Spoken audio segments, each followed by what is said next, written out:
nos acompaña el exministro de Trabajo y Desarrollo Laboral, Luis Ernesto Carles. Bienvenido y buenos días. Vamos a hablar con él. Pues esta decisión del presidente, lo dicho por el presidente en la Cámara de Comercio. Esto pues va a abrirse y no va a ser a través de un contrato ley. Luis Ernesto, bienvenido y buenos días.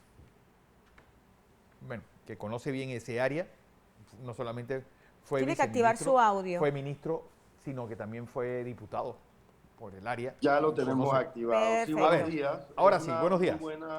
Una muy buena noticia por parte del presidente de la República de retomar este tema, como siempre lo ha manifestado él desde un principio. Y yo sí quisiera como resaltar que la economía de un país objetivamente no es un gobierno el que te pueda resolver si objetivamente puede llegar el chenchen o si objetivamente va a haber empleo. Eso como que no es un achaque que se lo tienen que achacar al presidente de turno. Yo creo que el presidente de turno lo que hace es que busca los elementos necesarios, pero entonces ahí todos los que queremos empleo tenemos entonces que, diríamos, jalar la carreta para que eso se dé. Entonces, a raíz de eso, acaba de salir un informe de INEC, un informe bastante alarmante, donde las tasas de desempleo del año 2023 al 2024, porque son mediciones que se hacen, diríamos, la última medición, y ese informe fue entregado en diciembre del 2024, te refleja que en ese lapso de tiempo hubo un sesgo o una pérdida de 54.000 empleos. Esos 54.000 empleos, sabemos todos que son los 7.000 de la mina o 9.000 de la mina, más o menos 45.000 empleos indirectos. ¿Qué significa eso? Eso significa que dejaron de circular en ese año más o menos 1.400 millones de dólares que se diversificaban en varios sectores de la economía, como por ejemplo la compra de autos, compra de viviendas, compras en supermercados y pagos de servicios a nivel nacional. Entonces, eso es un tema de que no es una recuperación tan rápida, porque la última actividad emergente que tuvimos y que generó tanto empleo fue la ampliación del canal por allá en el 2010, 2011, crecimos a dos dígitos. A 11% creció el país, y de repente, como si tú no hubieses construido el canal, desapareces esa actividad económica.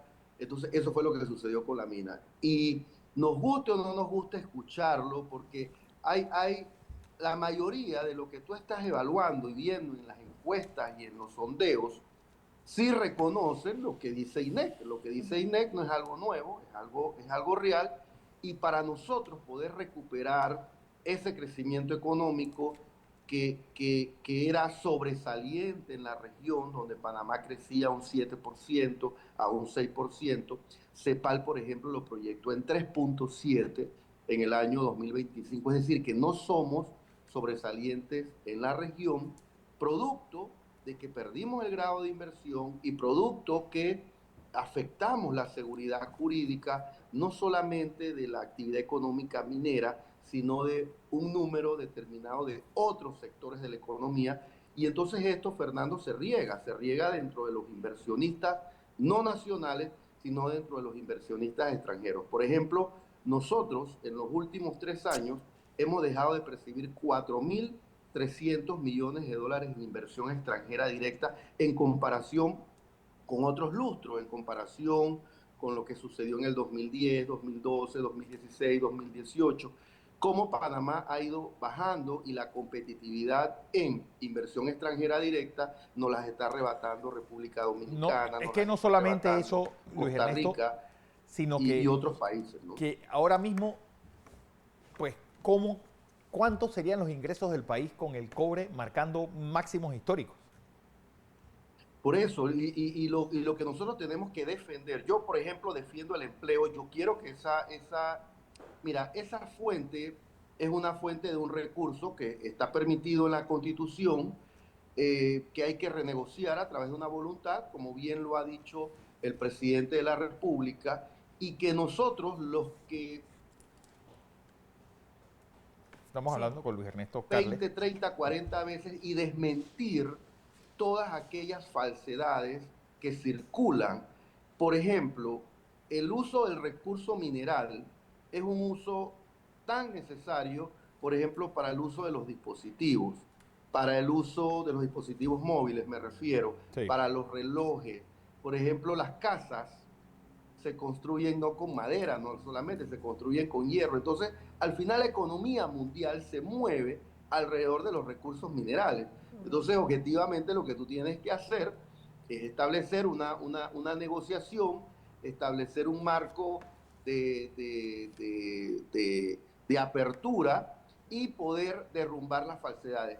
Y los que me escuchan, las falsedades vienen de aquellos que trabajan para ONGs que en cierta manera tienen una agenda ambiental y son capaces de inventar, por ejemplo, Fernando, que el río Saratí desembocaba en el Atlántico, o para inventar que el río Santa María desembocaba en el Atlántico cuando todos sabemos que es en el Pacífico. Fíjese, Luis Entonces, Ernesto. Y que había aumento sí. de incidencia de cáncer. No, de todo se ha dicho. Bueno, un montón ese de... es otro Sí. tema que se acaba de tratar en un tema de salud pública, el tema de la medición, y te lo digo porque yo cuando fui ministro de Trabajo evaluamos el tema del tema renal, no solamente en la provincia de Coclé, sino en la provincia de Veraguas, en Herrera y Los Santos, producto que es parte del arco seco y que las actividades agrícolas no se desarrollan con la debida protección hacia esa luz solar. Entonces, diríamos que hay una consecuencia por una mala práctica en el ejercicio de alguna competencia, de algún servicio general relacionado con actividades agrícolas. No tiene que ver absolutamente con nada que tenga que ver con energía eólica o que tenga que ver con el tema minero. Entonces, todas esas cosas son importantes desmentirlas. En estos momentos, Luis Ernesto, hemos escuchado muchos sectores que están, y te escuchaba que precisamente de hablar de la realidad del tema. Sectores alarmados porque la situación económica no va para bien, sino que debe ser preocupante por lo que se visualiza. Aunado a esto, en el informe que tú mencionabas también se señala que el desempleo juvenil ha subido significativamente. 4 puntos. Imagínate, 4 entonces, puntos.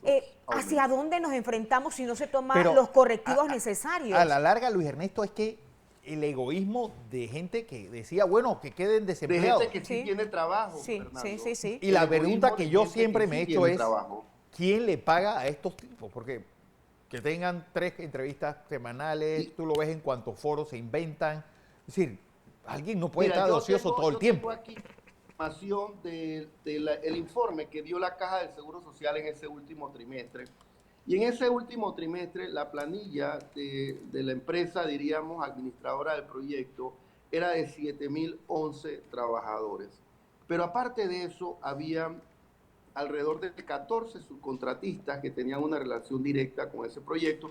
Así que al final, les guste o no les guste, eran 10.000 más o menos, 9.000 y tantos trabajadores que ganaban ninguno, el promedio salarial de esos 9.000 y tantos trabajadores, Fernando, era $1.700 mensuales. ¿Qué significa Sí. eso?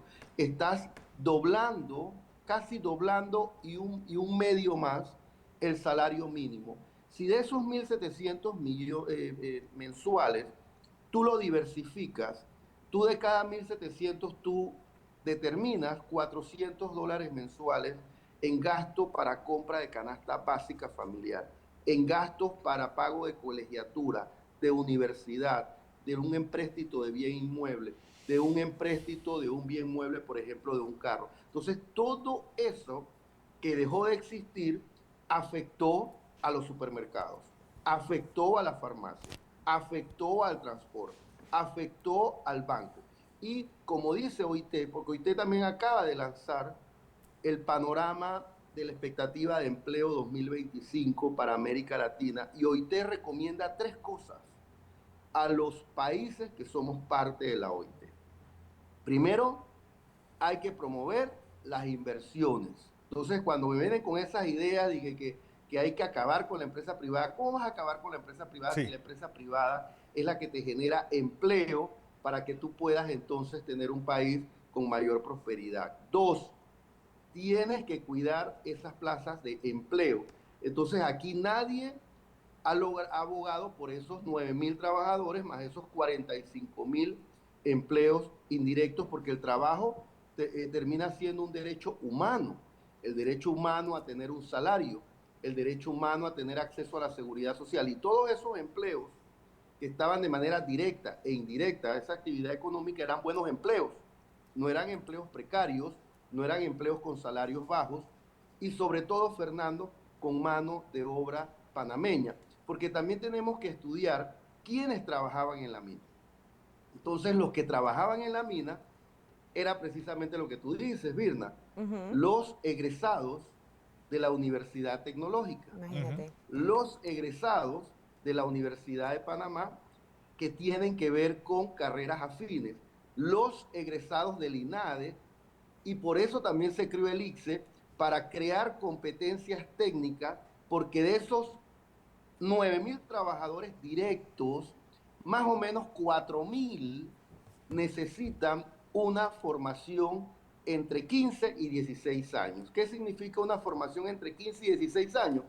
Que tú hayas cursado tu primaria, que tú hayas cursado tu educación premedia, la media, y que hayas entrado a la universidad a obtener un técnico o una licenciatura como una ingeniería electromecánica, una ingeniería industrial, porque los procesos que se hacían en esta actividad emergente, no únicamente en el procesamiento o en la extracción del cobre, sino en otras actividades de comercio relacionadas con esta actividad principal, tenían que tener no solamente la experticia, sino que tenían que tener los conocimientos técnicos debidos, y quien te da los conocimientos técnicos son las universidades. Entonces, por eso que de esos 54.000 empleos que nos dice INEC que se perdieron entre octubre del 2023 y diciembre del 2024, o octubre del 2024, sí, el 25% es de jóvenes entre 18 y 29 años. Entonces, bueno, eso es importante que lo tengamos claro, y que sí es importante que el empleo es lo que le da el desarrollo a un país. Exacto. Y que el reclamo no puede ser al presidente. El reclamo no.